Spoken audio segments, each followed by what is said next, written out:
Hello and welcome to this tutorial. In this tutorial, I'll show you channels. Channel means a communication channel, the direct line to your customers.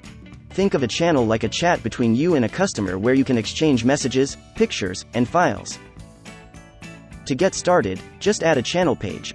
To do this, click on Add Page, and select the page type, Channel.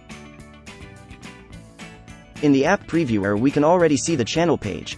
Since we are logged in as an administrator in the app designer, we see a button at the top of the app with which we can select a channel. As I said, a channel is like a customer.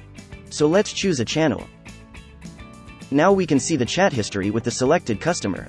Just like you know it from WhatsApp, for example, you can use the field below to write a message. You can also use the plus icon to upload images or files to the chat. As soon as you have added a channel page to your app, a new area will appear in the navigation on the left.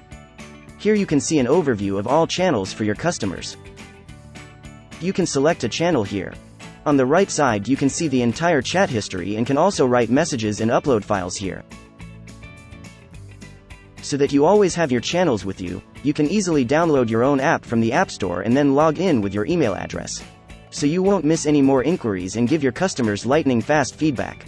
As soon as you or your users have unread chat messages, everyone automatically receives notifications on their smartphone, similar to when you get a new WhatsApp message. That's it. Have fun and see you next time.